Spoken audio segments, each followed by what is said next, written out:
열심히 믿었는데 축복이 없는 것 같아서 너무 힘이 듭니다. 흑흑. 받기만 원하는 마음으로 신앙을 하진 않았느냐? 성도님들, 혹시 이런 생각해 보신 적 있으시죠? 교회를 수십 년 다녔는데 왜 우리 집만 이렇게 힘든 걸까요? 새벽 기도도 빠지지 않고 11조도 꼬박꼬박 냈는데 말이에요. 저만 그런가요? 아니실 거예요. 많은 성도님들이 똑같은 고민을 하고 계실 겁니다. 오늘 제가 들려드릴 이야기는 그 답을 찾은 한 장로님의 놀라운 간증입니다. 63세 배철민 장로님이세요. 이분은 무려 35년을 충성스럽게 교회를 섬겼어요. 그런데 형편은 나아지지 않았어요. 아니, 오히려 시간이 갈수록 더 어려워졌답니다. 잠깐만요, 성도님들. 이 이야기를 끝까지 들으셔야 하는 이유가 있어요. 왜냐하면 여러분도 지금 똑같은 상황에 계실 수 있거든요. 열심히 믿는데 축복이 안 온다고 느끼시는 분들, 하나님께서 내 기도를 정말 들으시는 걸까 의심하시는 분들, 이 간증 속에 그 답이 있습니다. 배철민 장로님은 작년 11월 23일 밤 심장마비로 쓰러지셨어요. 중환자실에서 심장이 완전히 멈췄습니다. 의료진이 포기할 뻔한 순간이었어요. 그런데 그때 장로님은 천국에 계셨습니다. 예수님을 직접 만나셨어요. 그리고 예수님께서 직접 말씀하셨어요. 내가 35년을 교회 다녔지만 정작 중요한 걸 놓치고 살았다고요. 성도님들, 그게 뭘까요? 예수님께서는 3가지 성경 구절을 알려주셨어요. 이것만 매일 실천하면 인생이 완전히 바뀐다고 하셨습니다. 장로님은 퇴원 후 그대로 실천하셨어요. 그랬더니 놀라운 일이 일어났습니다. 1년도 안 돼서 평생 갚지 못하던 빚을 다 갚으셨어요. 통장에 1,000만 원이 넘는 돈이 생겼고요. 이게 진짜 하나님의 축복이었습니다. 여러분도 이 비밀을 알고 싶으시죠? 그럼 끝까지 들어주세요. 지금 구독 버튼 눌러주시고 좋아요로 아멘 남겨주세요. 좋아요는 성도님의 아멘입니다. 그리고 이 영상을 사랑하는 가족분들께, 경제적으로 힘든 시간 보내시는 분들께 꼭 공유해 주세요. 누군가에게는 인생을 바꾸는 복음이 될 수 있습니다. 그리고 성도님들, 댓글로 기도 제목 남겨주세요.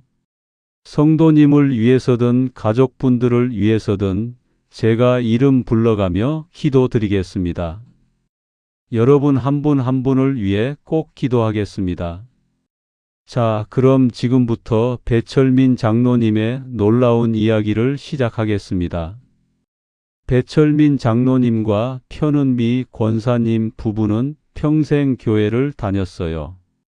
장로님은 무려 35년을 충성스럽게 교회를 섬기셨죠. 권사님도 30년 넘게 구역장을 맡아오셨고요. 성도님들, 정말 모범적인 신앙인이셨던 거예요. 새벽 기도요? 빠지지 않으셨어요. 비가 오나 눈이 오나 새벽 5시면 어김없이 교회에 계셨죠. 11조도 꼬박꼬박 내셨어요. 주일 성수는 물론이고 수요 예배, 금요 기도회까지 열심히 참석하셨습니다. 그런데 있잖아요, 성도님들. 이상하게도 형편은 나아지지 않았어요. 장로님은 작은 인쇄소를 운영하셨어요. 그런데 매년 적자가 쌓여만 갔답니다. 큰 거래처에서 외상값을 떼이기도 하고 기계가 고장나서 수리비가 들어가기도 했어요. 직원 월급 주고 나면 정작 본인들은 먹을 것도 제대로 없었습니다. 권사님은 집에서 반찬 가게를 하셨어요. 새벽 4시에 일어나 장을 보고 반찬을 만들어서 팔았죠.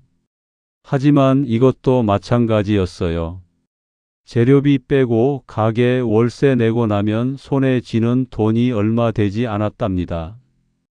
그렇게 두 분은 30년이 넘도록 악전고투하며 살아오셨어요. 자녀들은 장성해서 다 독립했지만 경제적으로 도와줄 형편이 되지 못했어요. 오히려 자녀들에게 폐를 끼칠까봐 어려운 내색도 하지 못하셨죠. 장로님은 밤마다 잠 못 이루며 고민하셨어요. 하나님, 제가 뭘 잘못한 겁니까?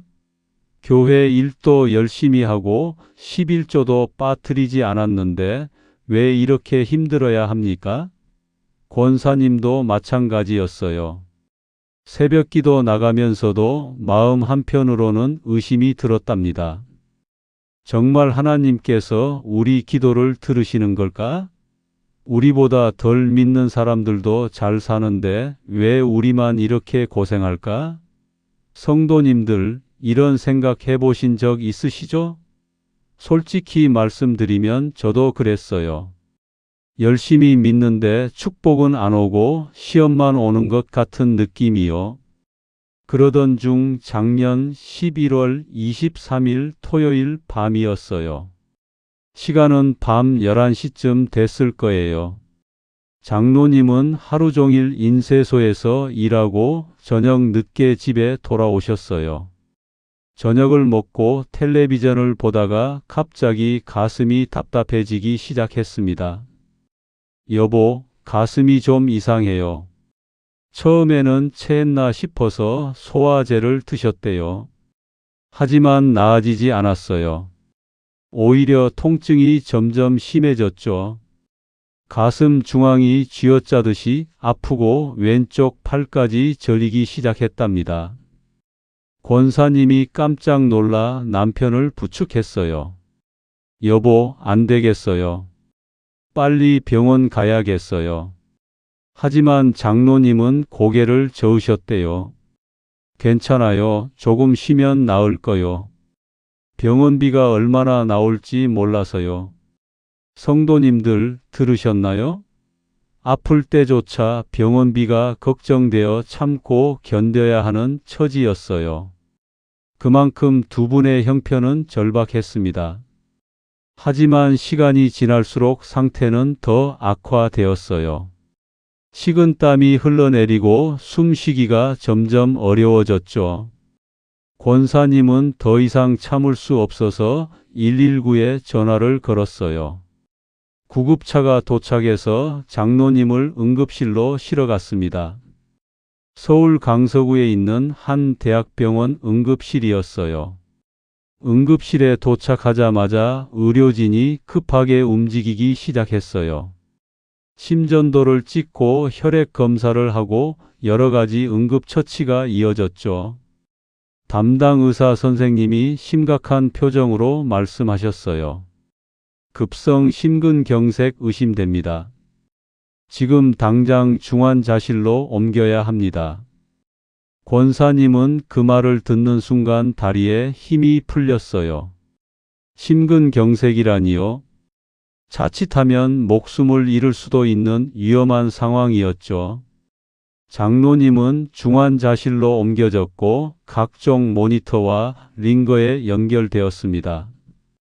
산소 마스크를 쓰고 누워있는 남편을 보며 권사님은 눈물을 흘렸어요. 하나님, 제발 우리 남편을 살려주세요. 이렇게 보낼 수는 없습니다. 밤새도록 권사님은 중환자실 밖에서 기도했답니다. 새벽이 되자 의사 선생님이 나와서 말씀하셨어요. 일단 고비는 넘겼습니다만 아직 안심할 수 없습니다. 최소 일주일은 중환자실에서 지켜봐야 합니다. 권사님은 안도의 한숨을 쉬었지만 동시에 걱정이 밀려왔어요. 중환자실 이틀 비가 하루에 얼마나 나올까요? 검사비며 치료비며 도대체 얼마가 될까요? 그런 생각을 하는 자신이 너무 한심하고 부끄러웠지만 어쩔 수 없었답니다. 그것이 오랜 세월 가난하게 살아온 사람의 본능이었어요. 그날 밤 장로님에게 놀라운 일이 일어났습니다. 새벽 3시쯤이었어요. 갑자기 심장 모니터에서 경보음이 울리기 시작했어요. 간호사들이 급히 달려왔고 의사도 호출되었죠. 장로님의 심장이 멈춘 것입니다. 의료진이 급히 심폐소생술을 시작했고 제세동기를 준비했어요. 권사님은 중환자실 밖에서 그 소리를 듣고 기절할 뻔했답니다. 여보, 정신 차려요. 하지만 장로님은 그때 이미 다른 곳에 계셨어요. 자신의 육체를 떠나 천장 위에서 자신을 내려다보고 계셨던 거예요. 의료진이 가슴을 압박하고 제세동기를 사용하는 모습이 또렷하게 보였답니다. 신기하게도 전혀 아프지 않았어요. 오히려 평생 느껴보지 못한 평안함이 밀려왔죠. 그때 갑자기 눈부신 빛이 나타났어요. 터널 같은 것이 보이더니 그 끝에서 형언할 수 없는 아름다운 빛이 쏟아져 나왔답니다. 장로님은 자신도 모르게 그 빛을 향해 나아갔어요. 빛 속으로 들어가자 이 세상의 것이 아닌 완벽한 평화가 임했습니다. 평생 짊어지고 살았던 모든 무거운 짐들이 한순간에 사라졌어요. 경제적 걱정도, 사업 스트레스도, 자녀 걱정도 모두 사라졌죠. 그리고 저 멀리서 누군가가 다가오고 있었어요.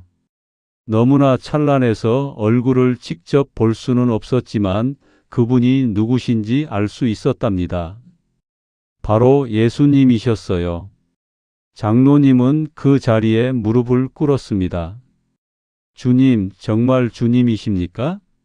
예수님께서 부드러운 음성으로 말씀하셨어요.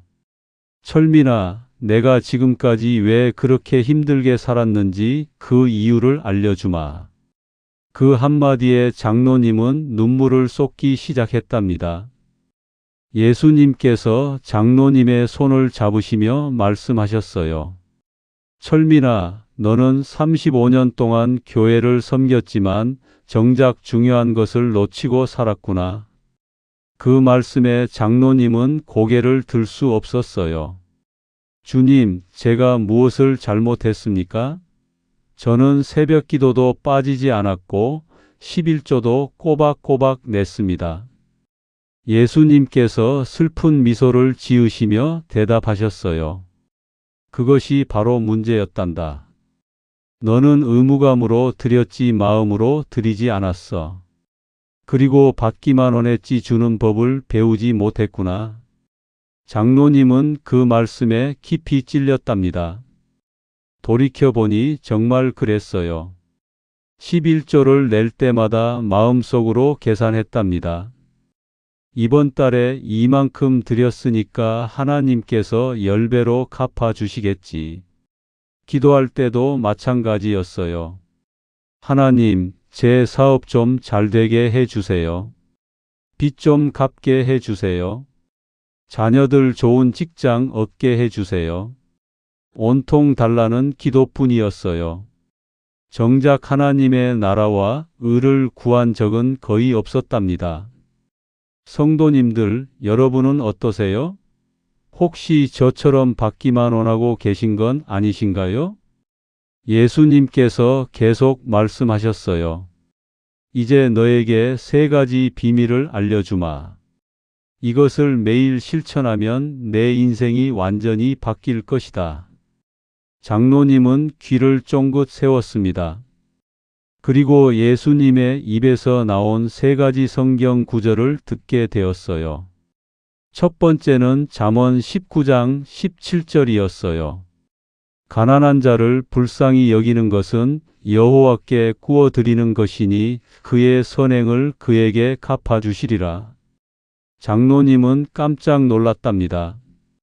주님, 저도 가난한데 어떻게 남을 도와줍니까? 예수님께서 말씀하셨어요. 내가 가진 것이 적어도 너보다 더 어려운 사람은 있단다. 작은 것이라도 기쁨으로 나누면 하늘 창고가 열릴 것이다. 성도님들 들으셨죠? 가진 게 적어도 나눌 수 있다는 거예요. 두 번째 비밀은 말라기 3장 10절이었어요. 만군의 여호와가 이르노라. 너희의 온전한 11조를 창고에 들여 나의 집에 양식이 있게 하고 그것으로 나를 시험하여 내가 하늘 문을 열고 너희에게 복을 쌓을 곳이 없도록 붙지 아니하나 보라. 장로님이 물었어요. 주님, 저는 11조를 꼬박 냈는데요. 예수님께서 대답하셨어요. 온전한 11조가 아니었단다. 내 마음에는 늘 아까움이 있었고 계산이 있었지. 진정한 11조는 감사와 기쁨으로 드리는 것이란다. 성도님들, 이 말씀 들으시니까 어떠세요? 혹시 11조 낼 때마다 속으로 계산하시진 않으셨나요? 이만큼 드렸으니까 하나님께서 이만큼은 갚아주시겠지, 이런 생각 말이에요. 저도 그랬어요. 그게 바로 온전하지 않은 11조였던 거예요. 세 번째 비밀은 마태복음 6장 33절이었습니다. 너희는 먼저 그의 나라와 그의 의를 구하라. 그리하면 이 모든 것을 너희에게 더하시리라. 장로님은 그제야 깨달았어요. 자신이 평생 하나님의 나라보다 자기 욕심을 먼저 구했다는 것을요. 주님께 축복을 구하면서도 정작 주님의 뜻이 무엇인지는 관심이 없었답니다. 교회 부흥보다 내 사업이 먼저였고 영혼 구원보다 내 가정이 먼저였어요. 그게 문제였던 거죠. 예수님께서 장로님의 이마에 손을 얹으시며 말씀하셨어요. 이제 돌아가거라. 그리고 이 세 가지를 매일 실천하며 살아라.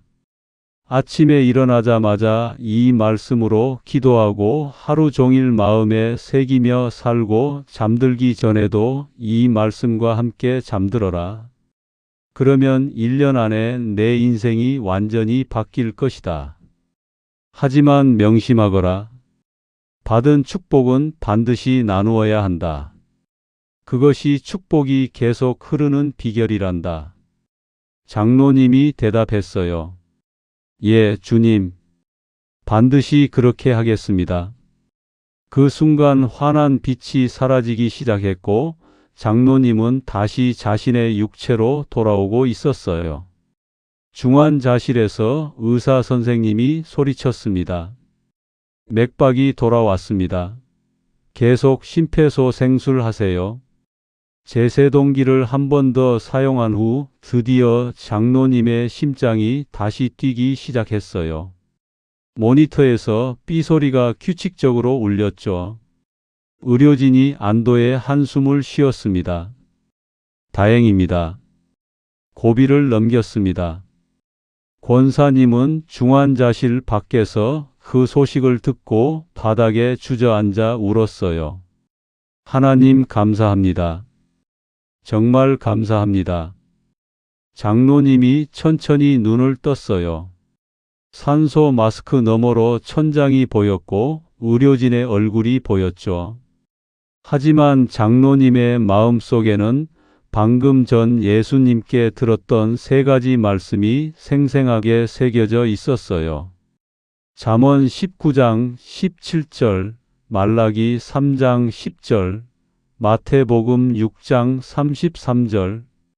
이 말씀들이 가슴 깊이 새겨졌답니다. 다음 날 아침 장로님의 상태가 안정되자 권사님이 중환자실로 들어갈 수 있었어요. 여보, 정말 다행이에요. 얼마나 놀랐는지 몰라요. 장로님은 아내의 손을 꼭 잡고 말했답니다. 여보, 내가 천국에 다녀왔어. 예수님을 직접 뵀어. 권사님은 남편이 혼란스러워하는 줄 알았어요. 여보, 진정하세요. 약 때문에 꿈을 꾼 거예요. 하지만 장로님은 고개를 저었습니다. 아니요. 이건 꿈이 아니었어. 너무나 생생했어. 예수님께서 우리가 왜 평생 가난했는지 그 이유를 알려주셨어. 그리고 3가지 성경 구절을 알려주셨는데 이것만 실천하면 우리 인생이 완전히 바뀐다고 하셨어. 권사님은 반신반의했지만 남편의 진지한 눈빛을 보고 마음이 움직였어요. 그게 무슨 말씀인데요? 장로님은 예수님께 들었던 3가지 성경 구절을 차근차근 설명했답니다. 잠언 19장 17절, 말라기 3장 10절, 마태복음 6장 33절, 그리고 예수님께서 당부하신 대로 매일 실천해야 한다고 말했어요. 권사님은 눈물을 흘리며 남편의 손을 잡았습니다. 여보, 우리 정말 그렇게 해봅시다. 이제라도 제대로 믿음 생활합시다. 일주일 후 장로님은 퇴원할 수 있었어요. 의사 선생님은 고개를 가우뚱하며 말씀하셨답니다. 정말 신기합니다. 이 정도 심근경색이면 회복에 최소 1달은 걸리는데 장로님은 일주일 만에 퇴원하셔도 될 정도로 좋아지셨어요. 의학적으로 설명이 안 됩니다. 장로님은 미소를 지으며 대답했어요. 하나님의 은혜입니다, 선생님. 집으로 돌아온 첫날 밤 2분은 무릎을 꿇고 기도했습니다. 하나님 아버지, 지금까지 저희가 얼마나 잘못 살았는지 깨달았습니다. 용서해 주세요. 이제부터는 예수님께서 알려주신 대로 살겠습니다. 다음 날 아침 새벽 5시였어요. 장로님은 눈을 뜨자마자 예수님께서 알려주신 3가지 성경 구절을 암송하기 시작했습니다. 가난한 자를 불쌍히 여기는 것은 여호와께 구워드리는 것이니 그의 선행을 그에게 갚아주시리라. 만군의 여호와가 이르노라. 너희의 온전한 11조를 창고에 들여 나의 집에 양식이 있게 하고 그것으로 나를 시험하여 내가 하늘 문을 열고 너희에게 복을 쌓을 곳이 없도록 붙지 아니하나 보라. 너희는 먼저 그의 나라와 그의 의를 구하라. 그리하면 이 모든 것을 너희에게 더하시리라. 이 말씀들을 반복해서 암송하니까 마음에 이상한 평안이 찾아왔어요. 권사님도 남편과 함께 이 말씀들로 하루를 시작했답니다. 그날 오후 장로님은 인쇄소에 나갔어요. 직원들이 깜짝 놀랐죠. 사장님, 벌써 나오시면 어떡해요? 좀 더 쉬셔야죠. 하지만 장로님은 괜찮다며 일터를 돌아보았어요. 그런데 이상한 일이 일어났습니다.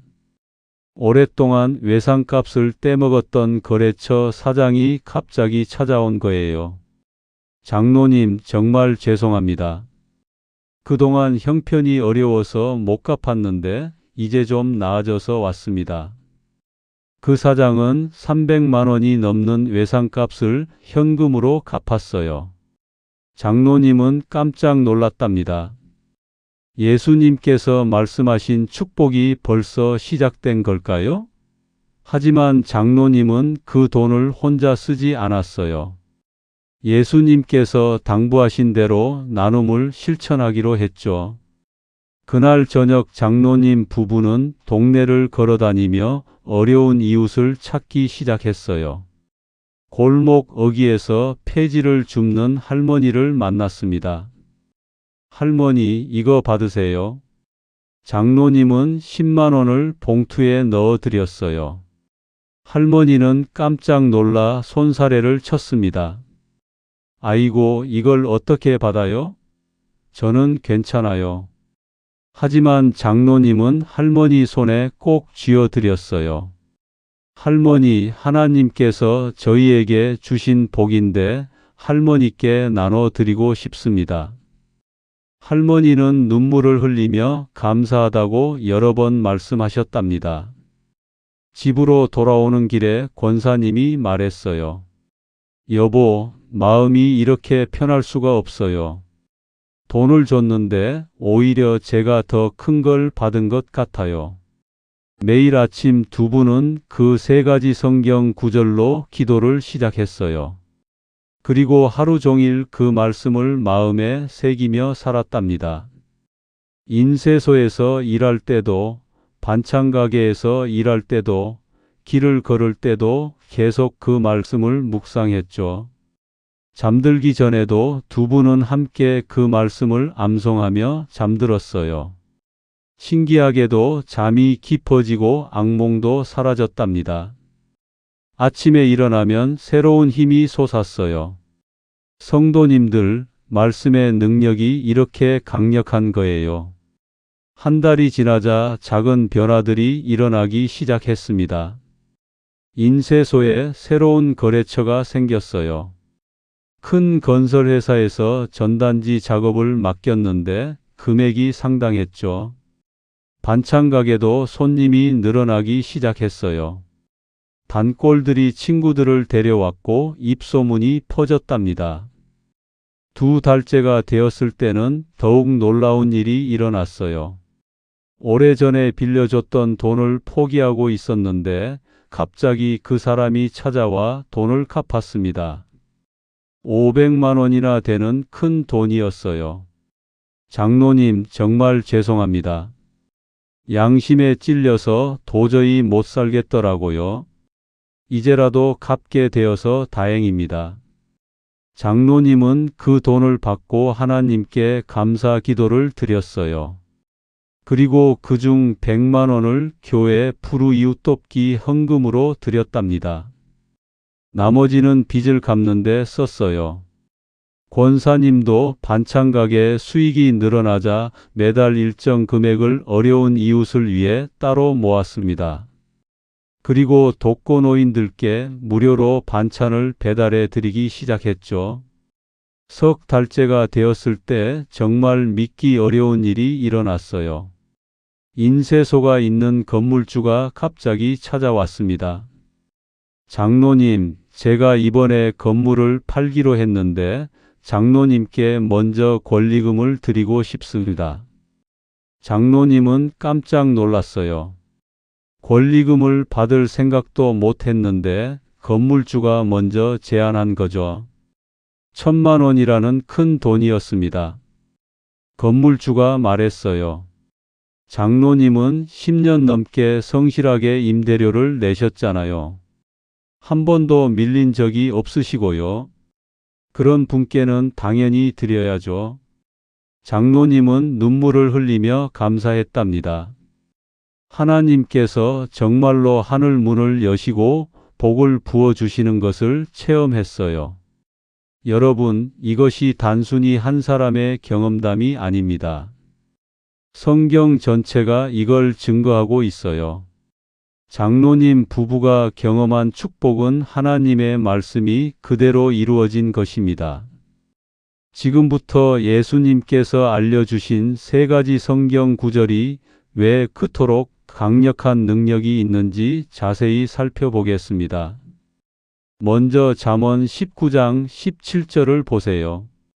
가난한 자를 불쌍히 여기는 것은 여호와께 구워드리는 것이니 그의 선행을 그에게 갚아주시리라. 이 말씀의 핵심이 뭘까요? 가난한 자를 도와주는 것이 단순한 선행이 아니라 하나님께 구워드리는 것이라는 거예요. 성도님들, 사람에게 돈을 구워주면 떼일 수도 있어요. 하지만 하나님께 구워드리는 것은 절대 떼이지 않습니다. 반드시 갚아주세요. 그것도 이자까지 쳐서 말이에요. 장로님이 폐지 줍는 할머니께 10만 원을 드렸을 때 그것은 할머니께 준 게 아니라 하나님께 구워드린 거예요. 그래서 하나님께서 1,000만 원의 권리금으로 100배를 갚아주신 겁니다. 누가복음 6장 38절도 같은 원리를 말씀해요. 주라, 그리하면 너희에게 줄 것이니 곧 후히 되어 누르고 흔들어 넘치도록 하여 너희에게 안겨주리라. 보세요. 하나님께서 주시는 복은 그냥 주시는 게 아니에요. 후히 되어 누르고 흔들어 넘치도록 주십니다.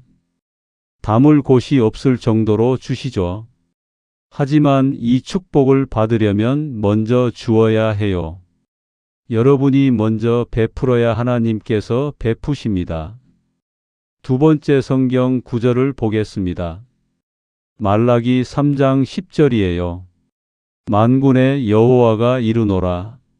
너희의 온전한 11조를 창고에 들여 나의 집에 양식이 있게 하고 그것으로 나를 시험하여 내가 하늘 문을 열고 너희에게 복을 쌓을 곳이 없도록 붙지 아니하나 보라. 이 말씀에서 가장 중요한 단어는 온전한입니다. 많은 사람들이 11조를 내요. 하지만 온전한 11조는 드리지 않아요. 무슨 뜻일까요? 마음이 온전하지 않다는 거죠. 억지로 내거나 아까운 마음으로 내거나 의무감으로 냅니다. 장로님도 그랬어요. 35년간 11조를 꼬박 냈지만 온전한 마음으로 낸 적이 없었답니다. 하나님께서는 이 말씀에서 유일하게 나를 시험하여 보라고 하셨어요. 성경 전체를 통틀어 하나님을 시험해 보라는 말씀은 여기밖에 없어요. 왜 그럴까요? 하나님께서 그만큼 자신 있으시기 때문입니다. 온전한 11조를 드려보라. 내가 정말로 하늘문을 열고 복을 쌓을 곳이 없도록 붙는지 시험해 보라는 거예요. 권사님이 반찬가게 수익의 10분의 1을 기쁨으로 드리기 시작했을 때 손님이 2배로 늘어났답니다. 수익이 늘어나자 11조 금액도 늘어났어요. 하지만 더 드릴수록 더 많이 들어왔죠. 이것이 하늘문이 열리는 축복입니다. 고린도후서 9장 6절에서 7절도 이렇게 말씀해요. 이것이 곧 적게 심는 자는 적게 거두고 많이 심는 자는 많이 거둔다 하는 말이로다. 각각 그 마음에 정한 대로 할 것이요 인색함으로나 억지로 하지 말지니 하나님은 즐겨내는 자를 사랑하시느니라. 보세요. 하나님께서는 얼마를 드리는지보다 어떤 마음으로 드리는지를 보세요.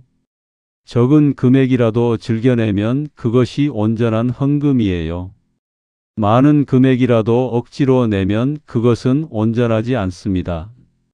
세 번째 성경 구절은 마태복음 6장 33절입니다. 너희는 먼저 그의 나라와 그의 의를 구하라. 그리하면 이 모든 것을 너희에게 더하시리라. 이 말씀의 핵심은 순서예요. 먼저 하나님의 나라를 구하고 나중에 내 필요를 구하는 거죠. 하지만 대부분의 사람들은 거꾸로 해요. 먼저 내 필요를 구하고 여유가 생기면 하나님의 나라를 구합니다. 장로님도 그랬어요. 기도 제목이 온통 자기 사업, 자기 건강, 자기 가정뿐이었답니다. 하나님의 나라가 확장되고 영혼이 구원받는 것에는 관심이 없었죠. 빌립보서 4장 19절은 이렇게 약속해요. 나의 하나님이 그리스도 예수 안에서 영광 가운데 그 풍성한 대로 너희 모든 쓸 것을 채우시리라. 성도님들, 하나님께서는 우리의 모든 필요를 아세요. 먹을 것, 입을 것, 살 곳 모두 아십니다. 우리가 먼저 하나님의 나라를 구하면 하나님께서 우리의 모든 쓸 것을 채우세요. 그것도 풍성하게 채우시죠. 장로님 부부가 어려운 이웃을 돕고 교회 일에 힘쓰기 시작했을 때 오히려 사업이 더 잘 되었어요. 시간을 하나님께 드렸는데 남은 시간에 더 많은 일을 할 수 있었답니다. 시편 37편 25절은 다윗의 고백이에요. 내가 어려서부터 늙기까지 의인이 버림을 당하거나 그의 자손이 걸식함을 보지 못하였도다. 성도님들, 하나님을 진실하게 섬기는 사람은 절대 굶지 않아요. 그 자손도 빌어먹지 않습니다. 이것이 하나님의 약속이에요. 장로님이 35년간 힘들었던 이유는 진실하게 섬기지 않았기 때문입니다. 형식적으로 종교 생활을 했지 하나님과 진정한 관계를 맺지 못했어요. 하지만 임사 체험 후 진심으로 하나님을 섬기기 시작했을 때 모든 것이 바뀌었답니다. 잠언 3장 9절에서 10절도 같은 약속을 해요. 내 재물과 내 소산물의 처음 익은 열매로 여호와를 공경하라. 그리하면 내 창고가 가득히 차고 내 포도즙 틀에 새 포도즙이 넘치리라. 이 말씀처럼 장로님의 통장에는 평생 보지 못한 금액이 쌓이기 시작했어요. 이제 다른 분들의 간증을 나눠드리겠습니다. 37세 최민주 권사님은 서울 마포구에서 작은 카페를 운영하세요. 4년 전까지만 해도 권사님은 빚 때문에 고통받고 있었어요. 카페를 오픈했지만 손님이 없어서 매달 적자였죠. 은행 대출 이자도 감당하기 어려웠고 카드값도 밀렸답니다. 그러던 중 장로님의 간증을 듣게 되었어요. 교회 수요 예배에서 장로님이 직접 간증하셨는데 권사님은 그 말씀에 큰 은혜를 받았죠. 그날 밤부터 권사님도 똑같이 실천하기 시작했어요. 매일 아침 3가지 성경 구절로 기도하고 하루 종일 묵상했답니다. 처음에는 변화가 없었어요. 한 달이 지나도 카페 매출은 그대로였죠. 하지만 권사님은 포기하지 않았어요. 계속 말씀을 붙잡고 나눔을 실천했습니다. 어려운 형편이지만 노숙자분들께 무료로 커피를 드렸어요. 그러자 2달째부터 신기한 일이 일어났답니다. 한 손님이 권사님의 카페를 인스타그램에 소개했는데 그 게시물이 엄청나게 퍼진 거예요. 갑자기 손님들이 몰려들기 시작했어요. 줄을 서서 기다릴 정도였죠. 석 달 만에 카페는 흑자로 돌아섰고 6개월 만에 은행 대출을 모두 갚을 수 있었답니다. 지금은 직원 3명을 고용하고 안정적으로 운영하고 계세요. 권사님은 매달 수익의 10분의 1을 어려운 이웃을 돕는데 사용합니다. 또 다른 간증이 있어요. 48세 박성호 집사님은 경기도 부천에서 작은 건설회사를 운영하세요. 집사님은 5년 전만 해도 사업부도 직전까지 갔었어요. 공사 대금을 받지 못해서 직원 월급도 못 줄 지경이었죠. 아내와 매일 싸웠고 이혼 직전까지 갔었답니다. 그때 지인의 소개로 장로님을 만나게 되었어요. 장로님은 집사님에게 자신의 경험을 나누며 3가지 성경 구절을 알려주셨죠. 집사님은 반신반의하면서도 실천하기로 했어요. 매일 아침 그 말씀으로 기도하고 주일 헌금을 2배로 늘렸답니다.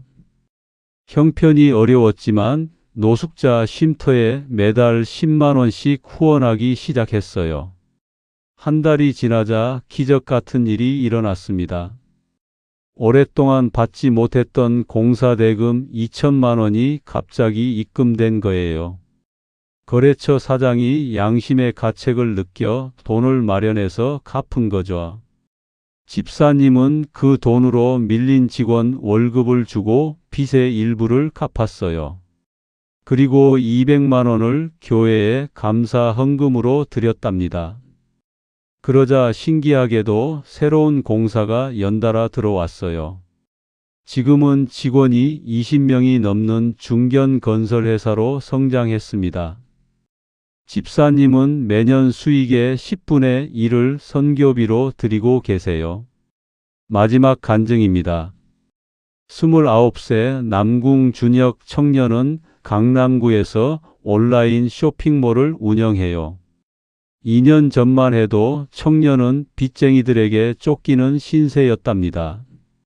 사업 실패로 5천만 원이 넘는 빚을 졌고 부모님께도 손을 벌릴 수 없었어요.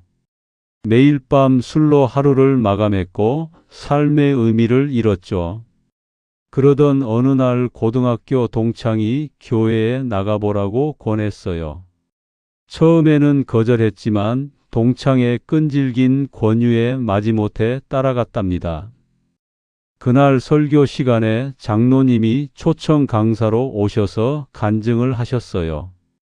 청년은 그 간증을 듣는 순간 뭔가 마음이 뜨거워지는 것을 느꼈죠. 설교가 끝나고 청년은 장로님을 따로 찾아뵙고 자신의 어려운 상황을 털어놓았어요. 장로님은 청년의 손을 잡고 함께 기도해 주셨답니다. 그리고 3가지 성경 구절을 알려주시며 당부하셨어요. 준혁 청년, 지금 당장은 어렵겠지만 이 말씀대로 살아보게. 하나님께서 반드시 길을 열어주실 거네. 청년은 그날부터 매일 아침 그 말씀으로 하루를 시작했어요. 가진 것이 없었지만 편의점 앞에서 노숙자분께 삼각김밥이라도 사드렸답니다. 월세방 월세가 밀렸지만 교회 11조는 꼬박 냈죠. 주일마다 교회 청소를 자원해서 했고 주차 봉사도 했어요. 한 달이 지나자 작은 변화가 생겼답니다. 오랫동안 연락이 끊겼던 선배가 갑자기 전화를 걸어왔어요. 준혁아, 요즘 뭐해? 혹시 같이 사업 하나 해볼래? 그 선배는 의류 도매업을 하고 있었는데 온라인 판매를 담당할 사람이 필요했어요. 청년은 그 제안을 받아들였죠. 처음에는 위탁 판매로 시작했는데 청년의 성실함과 센스가 빛을 발했답니다. 인스타그램과 스마트 스토어를 통해 판매가 급증했어요. 석 달 만에 월 수익이 300만 원을 넘었고 6개월 만에 1000만 원을 돌파했죠. 1년 만에 모든 빚을 갚았고 지금은 직원 5명을 둔 대표가 되었답니다. 청년은 매달 수익의 20%를 선교와 구제에 사용해요. 이 3분의 간증에는 공통점이 있습니다. 첫째, 모두 장로님으로부터 3가지 성경 구절을 배웠어요. 둘째, 어려운 상황에서도 포기하지 않고 말씀대로 실천했죠. 셋째, 받은 축복을 혼자만 누리지 않고 나누었답니다. 이것이 축복이 계속 흐르는 비결이에요. 하나님께서는 축복의 통로가 될 사람을 찾으세요. 받기만 하는 사람이 아니라 나누는 사람을 통해 더 큰 축복을 부어주십니다. 성도님들, 오늘 이 간증 끝까지 들어주셔서 감사합니다. 큰 은혜 받으셨을 거라고 믿습니다. 이 이야기가 성도님의 마음에 닿았기를 바랍니다. 좋아요로 아멘 남겨주시고 구독하시면 매일 말씀과 간증으로 함께하는 가족이 됩니다. 이 영상이 누군가의 마음에도 빛이 되길 원하신다면 지금 공유 버튼 눌러 복음의 통로가 되어주세요. 경제적으로 힘든 누군가에게 이 간증이 큰 위로가 될 수 있습니다. 댓글에 여러분의 기도 제목 남겨주시면 한 분 한 분 위에 이름 불러가며 기도드리겠습니다. 여러분의 마음을 댓글로 나눠주세요. 함께 기도하겠습니다. 하나님 아버지, 오늘 이 말씀을 듣는 모든 성도님들에게 하늘 문을 여시고 축복을 부어주세요. 받기만 원하던 마음에서 나누는 기쁨을 알게 하시고 온전한 11조로 주님을 기쁘시게 하며 먼저 그의 나라와 의를 구하는 삶을 살게 하옵소서. 경제적으로 힘든 모든 분들에게 장로님과 같은 축복이 임하게 하시고 1년 안에 완전히 회복되는 기적을 경험하게 하옵소서. 예수님 이름으로 기도합니다. 아멘.